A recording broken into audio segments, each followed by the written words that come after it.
안녕하세요. 배달의 일반 기계기사 방송을 시작하겠습니다. 재료역학 방송을 하고 있고 5번째 방송입니다. 이번에는 비틀림에 대해 같이 알아보겠습니다. 저는 홍익이라고 하며 널리 재료역학을 공부하시는 분들에게 이로움을 주고자 방송을 시작하게 되었습니다. 그럼 우리 함께 출제 경향에 대해 알아보겠습니다. 오늘 같이 하게 될 비틀림을 받는 부재와 관련하여서는 여기 보시는 것과 같이 약 2.6 문제가 출제되었습니다. 누적 출제문을 살펴보면 약 10문제로 재료역학 전체의 약 50% 정도 차지합니다. 이번 파트는 상대적으로 출제 비중이 높은 편입니다. 그래서 더 집중을 해야 할 것 같습니다. 그런데 앞에서도 말씀드렸듯 오늘 방송도 기본 개념에만 충실하게 공부하면 비틀림 관련 문제를 풀 수 있는 능력을 갖게 되실 겁니다. 본격적인 학습을 하기 전에 왜 이번 파트를 공부해야 하는지 간단히 알아보겠습니다. 실제 산업 현장에서 사용하는 모터입니다. 보시는 것과 같이 모터에서 회전이 발생하여 벨트 풀리를 통해 힘이 전달되고 있습니다. 모터의 축은 회전력을 전달하면서 오늘 우리가 알아보게 될 비틀림 모멘트가 발생하고 육안으로 확인은 힘들지만 이 비틀림 모멘트에 의해 비틀림 각도 발생할 겁니다. 왜 우리가 비틀림을 공부해야 하는지 한 번쯤 생각할 수 있는 시간을 먼저 가졌습니다. 그럼 오늘의 방송인 비틀림을 받는 부재에 대해 알아보겠습니다. 오늘의 주제인 비틀림과 관련하여 여러분은 딱 2개만 외우시면 됩니다. 2가지 외 나머지는 여러분의 잠재의식, 저 멀리 잠들어 있는 기억을 깨우시면 됩니다. 저와 함께 같이 여행을 떠나보시죠. 레드, 선. 첫 번째, 비틀림에 대해 알아보겠습니다. 여기 보시면 재료의 원주 방향으로 비틀림 모멘트가 발생하고 있습니다. 그 비틀림 모멘트로 인해 재료 내부의 응력도 발생이 되고 있으며 또한 비틀림 각도 발생하였습니다. 참고로 비틀림 모멘트는 단면과 평행하게 작용하고 있으니 전단하중으로 보면 됩니다. 여기 왼쪽 그림을 같이 보시죠. 접선 방향으로 F라는 힘이 작용하고 있으며 단면에는 보시는 바와 같이 전단 응력이 발생하고 있습니다. 그리고 접선력 F에 의해 보시는 바와 같이 비틀림 모멘트가 발생하였습니다. 모멘트는 힘 곱하기 거리므로 F 곱하기 R이 되겠습니다.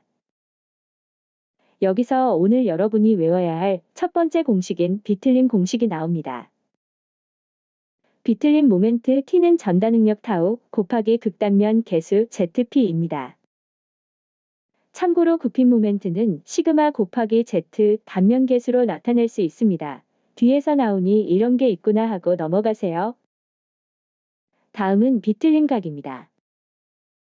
이번 방송에서 여러분이 외워야 할 2번째 공식이 바로 이것입니다.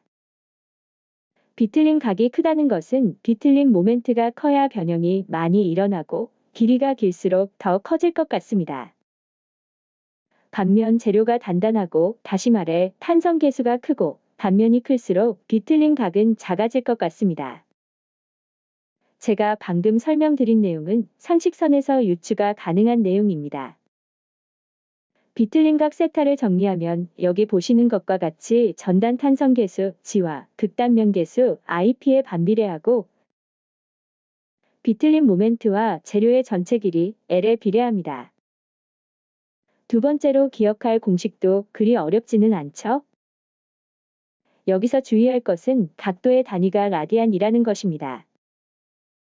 이미 배운 내용이지만 여기 오른쪽의 그림을 같이 보시죠. 원이 있으며 반지름이 1이라고 할 때 이 원의 원주 길이는 2파이입니다. 2파이는 원을 한 바퀴 돌아서 다시 제자리로 돌아오는 거리입니다. 2파이가 결국은 360도와 같은 것으로 볼 수 있으며 라디안을 각도로 바꿔주려면 여기처럼 파이분의 180을 하면 됩니다. 개념을 이해하면 암기하는 것보다 오려 기억에 남으니 모르시는 분들은 꼭 이해하시고 넘어가시기 바랍니다. 세 번째, 비틀림에 의한 탄성에너지입니다. 비틀림 모멘트에 의한 변형이 발생하니 당연히 재료 내부에 에너지가 축적되겠습니다. 먼저 Y축을 비틀림 모멘트인 T, X축을 비틀림각 세타를 기준으로 그래프를 그려보면 그림과 같이 선형적인 관계를 나타냅니다. 이때 그림에서와 같이 회색 부분은 비틀림 모멘트에 의해 재료 내부에 저장된 탄성 에너지입니다. 비틀림 모멘트의 단위는 1이고 세타는 무차원이므로 당연히 여기 이 면적은 1이 됩니다. 참고로 여기 나와 있는 것처럼 축하중에 의해 저장된 탄성 에너지는 2분의 1 곱하기 P 델타입니다. 따라서 여기 정리한 것과 같이 비틀림에 의한 탄성 에너지 U는 2분의 T 곱하기 세타가 됩니다. 이것은 암기가 아닌 앞에서 배운 내용을 가지고 충분히 유추가 가능한 부분입니다. 그리고 우기가 방금 전에 알아보았던 비틀림 각 세타는 GIP분의 TL입니다. 이것을 대입하여 식을 정리하면 2분의 1 곱하기 GIP분의 T제곱 L입니다. 그리고 다시 우리가 축을 원형으로 가정하면 극단면 계수는 32분의 파이 곱하기 지름 D의 4승입니다.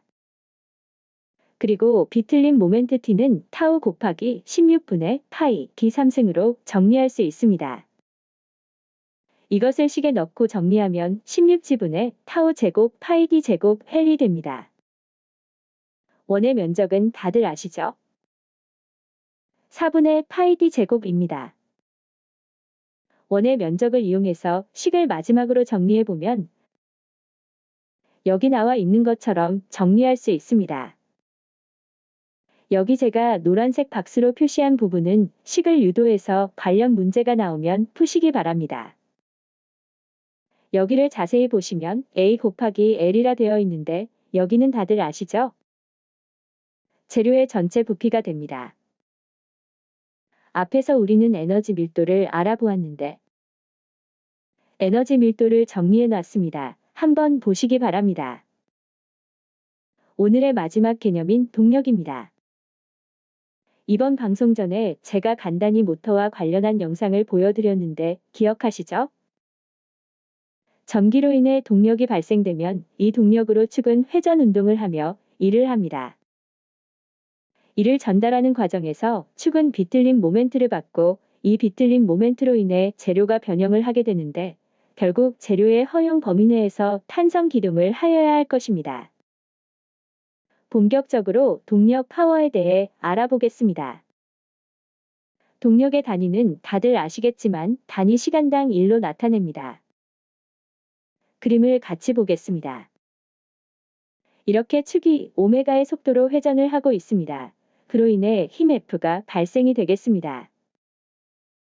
힘 F로 인해 비틀림 모멘트 T가 발생하겠죠? 비틀림 모멘트의 단위는 에너지의 1과 같습니다. 여기서 먼저 각속도를 알아보겠습니다. 처음 각속도를 접한 것은 고등학교 물리 시간일 거라 생각됩니다. 각속도는 원주 길이 2파이 곱하기 회전수로 나타낼 수 있는데 문제의 대부분이 RPM 다시 말해 분당 회전수로 많이 출제가 되어 여기와 같이 각속도를 60분의 2파이 n으로 정리하였습니다. 단위는 여기 나와 있는 것처럼 라디안 퍼 세크가 됩니다. 그런데 여기서 비틀림 모멘트와 각속도 오메가를 곱하면 어떻게 될까요? 단위가 시간분의 1이 됩니다. 다시 말해 동력 파워가 되는 것입니다. 따라서 여기 노란색 박스와 같이 우리는 파워 H는 비틀림 모멘트 곱하기 오메가로 정리할 수 있습니다. 오메가는 이미 설명드렸듯이 60분의 2파이 n인데 이것을 대입하여 식을 한 번 더 정리하였습니다. 그런데 실제 산업 현장에서는 동력의 단위로 PS인 마력 또는 킬로와트를 사용합니다. 1ps는 75kg 포스 퍼 세크로 나타낼 수 있고 1kW는 1kJ per 세크와 같습니다. 여기서 중력 가속도 9.8로 나누어주면 여기와 같이 102kg 포스 퍼 세크로 나타낼 수 있습니다. 이것을 가지고 식을 정리해 보았습니다. 동력의 단위를 각각 ps, 킬로와트로 하고 비틀림 모멘트 단위는 킬로그램 포스 곱하기 미터입니다. 이것을 다시 비틀림 모멘트에 대한 식으로 정리했는데 같이 보시겠습니다. 방금 설명드린 것은 이런 게 있구나 정도로 이해하시고 넘어가시면 됩니다. 제가 노란색 박스에 표시한 내용은 반드시 아셔야 합니다. 기출문제 1번입니다. 어떻게 풀지 잠시 생각을 해보세요. 잠시 후에 같이 풀겠습니다.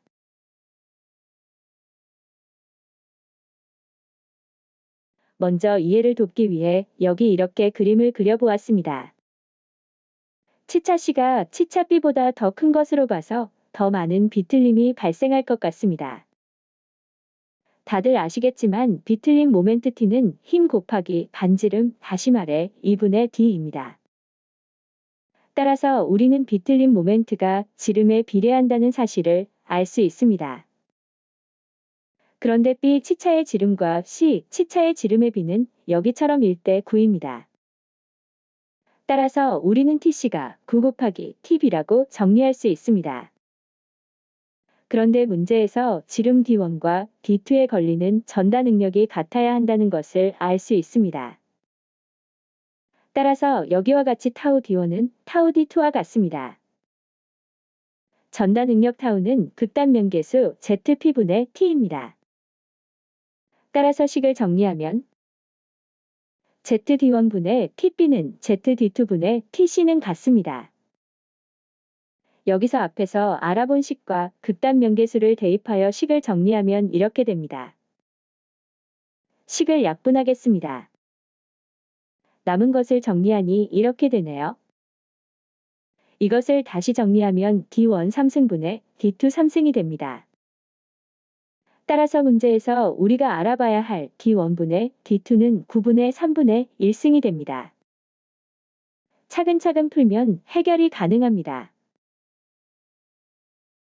기출문제 2번 같이 풀어보겠습니다. 비틀림 각도를 구하는 문제입니다. 5초 뒤에 같이 풀어볼게요.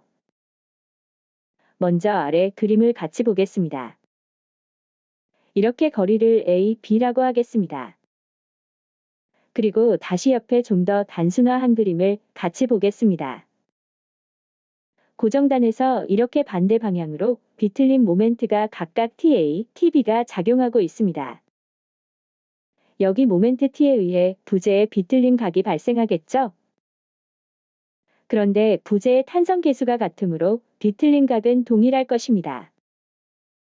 여기처럼 각각 세타 A, 세타 B를 정리할 수 있습니다. 참고로 비틀림 각은 탄성 계수에 반비례하는 관계가 있습니다. 따라서 여기와 같이 고정단에서 발생되는 비틀림 각은 동일하고 비틀림 모멘트 T는 고정단에서 발생하는 비틀림 TA와 TB의 합과 같습니다. 먼저 식을 정리하면 이렇게 됩니다. 분모가 같으므로 약분하고 정리하면 TA 곱하기 A는 TB 곱하기 B입니다. 그런데 여기서처럼 TA는 T 빼기 TB가 됩니다. 이것을 여기에 넣고 정리하면 노란색 박스와 같이 결과가 나옵니다. 결과 값은 기억하면 좋습니다. 그리고 여기처럼 서로 반대 것을 곱해서 전체 길이로 나눠주면 됩니다. 그럼 먼저 TA를 먼저 계산해 보겠습니다. TA는 T 곱하기 반대편 길이 B 나누기 전체 길이 A 더하기 B로 나누어주면 됩니다. 계산하면 0.9kNm가 나옵니다. TB도 구할 수 있겠죠? 이렇게 식을 정리할 수 있습니다. 계산하면 결과는 0.6kNm가 나옵니다. 비틀림 각 세타는 이렇게 정리가 되겠습니다. 둘 다 같은 값이 나오므로 세타 A를 구해보겠습니다. 숫자를 대입하여 식을 정리하면 이렇게 됩니다. 계산기로 계산하면 약 0.45 라디안이 나옵니다. 문제의 핵심은 여기 노란색 박스를 알고 있어야 하는 것입니다. 기출문제 3번입니다. 비틀린 모멘트의 B를 구하는 문제입니다. 5초 뒤에 같이 풀어볼게요.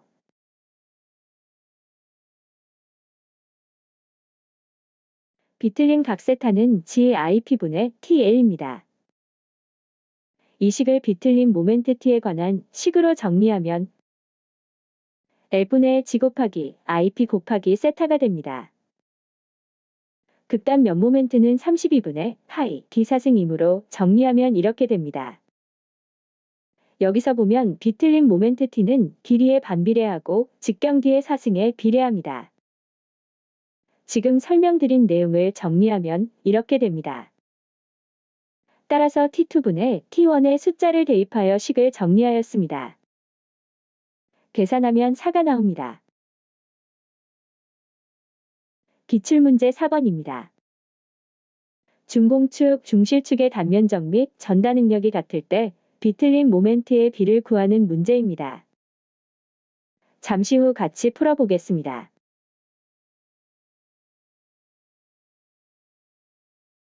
먼저 중공축과 중실축의 단면적이 같다고 문제에서 주어져 있습니다. 따라서 여기와 같이 중공축의 단면적은 4분의 파이 곱하기 50의 제곱 빼기 40의 제곱을 하면 됩니다. 중실축의 단면적의 지름을 D라하면 4분의 파이 D제곱이 됩니다. 여기서 D를 계산하면 40cm가 나옵니다. 문제를 풀려면 비틀린 모멘트를 알아야 합니다. T는 여기처럼 타우 곱하기 ZP입니다. 그런데 문제에서 전다 능력의 크기는 같다고 했으므로 비틀린 모멘트 ZP 결국 극단면 개수에 비례합니다. 다들 아시겠지만 원형의 극단면 개수는 반지름분의 극단면 모멘트 IP입니다. 중공축의 극단면 개수는 여기처럼 반지름 2분의 D2분의 분자는 이렇게 정리할 수 있습니다. 이것을 정리하면 16D2분의 파이 곱하기 D2 4승 빼기 D1 4승을 하면 됩니다. 중실축의 극단면 개수는 16분의 파이 D 3승이 됩니다. 앞에서 알아본 비례 관계를 이용하면 극단면 개수의 비례함으로 식을 이렇게 정리할 수 있습니다. 분모 분자를 약분하여 정리하면 D2 곱하기 D의 3승분의 D2 4승 빼기 D1 4승이 됩니다. 이것을 계산하면 1.7이 나옵니다. 기출문제 5번입니다. 너무 기계적이라고요? 기계 인간이라 어쩔 수 없습니다. 잠시 후 같이 풀어보겠습니다.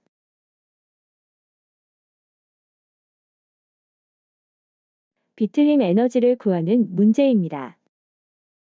비틀림 모멘트를 구하려면 바로 탄성 계수를 알아야 하는데 여기는 세로 탄성 계수만 나와 있습니다. M이는 2G 곱하기 M 플러스 1이라는 것이 있었는데 기억나실 겁니다. M이야. 이거 M이 아니고 M이야. 제가 가르쳐드린 암기 팁 기억하셔야 합니다. 문제에서 포화송의 B가 0.25이므로 포화송의 수 M은 4입니다. 가로 탄성 계수와 관련한 식으로 정리하고 숫자를 대입하여 계산하면 G는 40기가파스칼이 나옵니다. 탄성 에너지 U는 유도하여 정리하면 이렇게 됩니다. 주어진 숫자를 대입하여 여기와 같이 식을 정리하고 계산하면 약 49.73Nm가 나옵니다. 이것은 약 50Nm입니다. 기출문제 6번입니다. 동력이 주어져 있고 전다 능력을 구하는 문제입니다. 잠시 후 같이 풀어보겠습니다.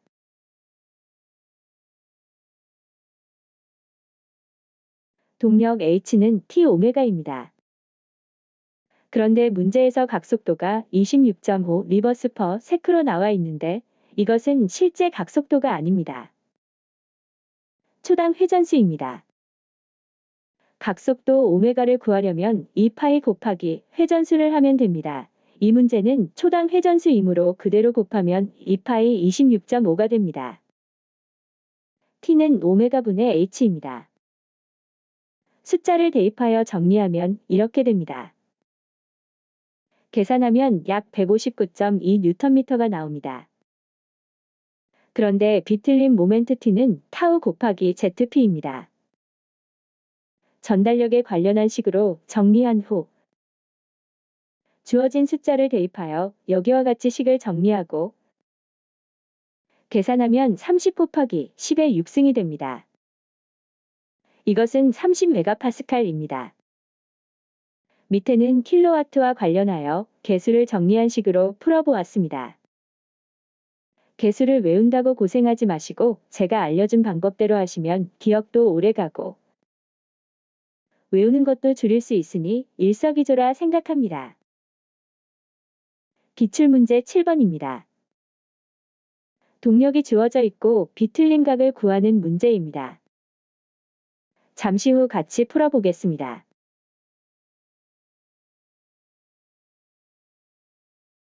오메가는 2파이 곱하기 회전수인데 문제에서 RPM 다시 말해 분당 회전수이므로 60으로 나누어주면 됩니다.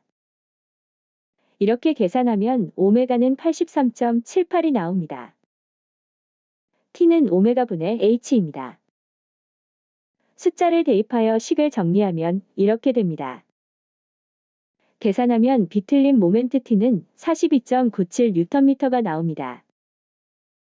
비틀림각 세타는 GI분의 TL입니다. 숫자를 대입하여 식을 정리하였습니다. 그런데 문제에서 각도의 단위가 도로 되어 있으니 파이분의 180을 곱하여야 합니다. 이렇게 정리한 식을 계산해주면 약 0.35가 나옵니다. 밑에는 킬로와트와 관련하여 개수를 정리한 식으로 풀어본 것입니다.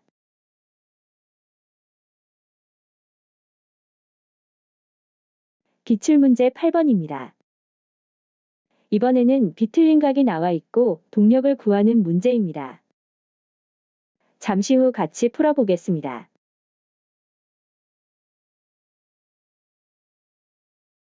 비틀린 각 세타는 GIP분의 TL입니다. 그리고 각도의 단위가 도이므로 파이분의 180을 곱해줍니다. 이 식을 t에 관해 정리하면 이렇게 됩니다. 숫자를 대입하여 식을 정리합니다. 계산기를 이용하여 계산하면 475.2Nm가 나옵니다.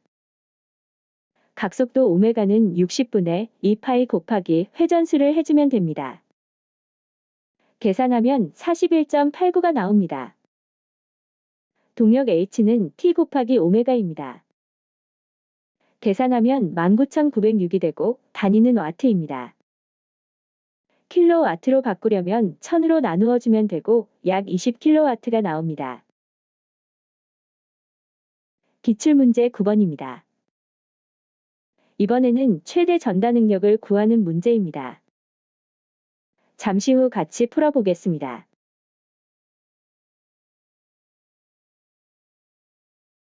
모터에서 총 공급해야 하는 동력은 35 더하기 15킬로와트를 더한 50킬로와트입니다.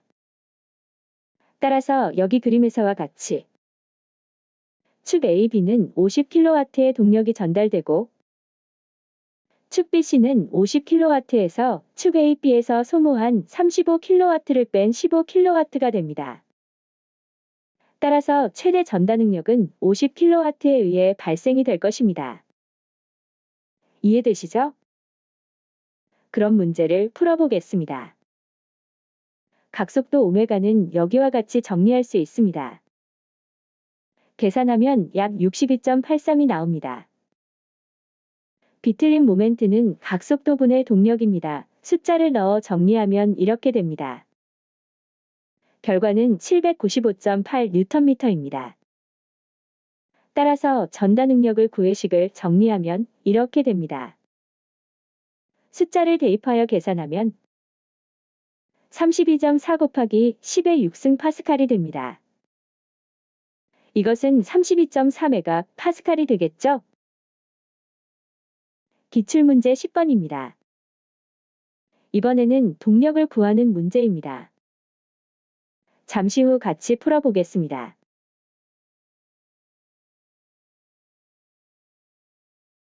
이 문제는 기계설계 관련 과목을 공부하지 않았으면 조금 이해하기 어려울 수도 있습니다.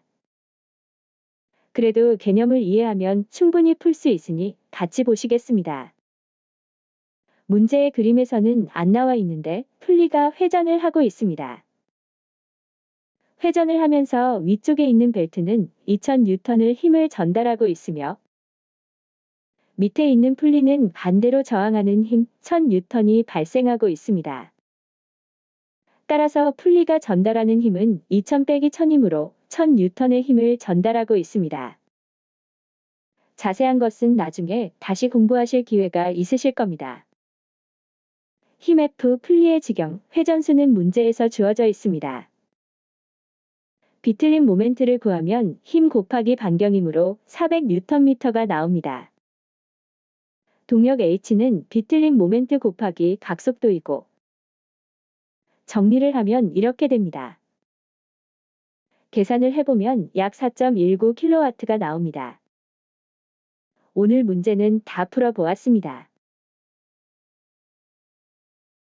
상대적으로 출제 비중이 높아 많은 문제를 다루어 보았습니다. 이 방송을 끝까지 들으신 분이든 그렇지 않은 분이든 이 방송을 전혀 모르는 분이든 모두가 뜻하는 바를 빨리 이루시길 빌겠습니다.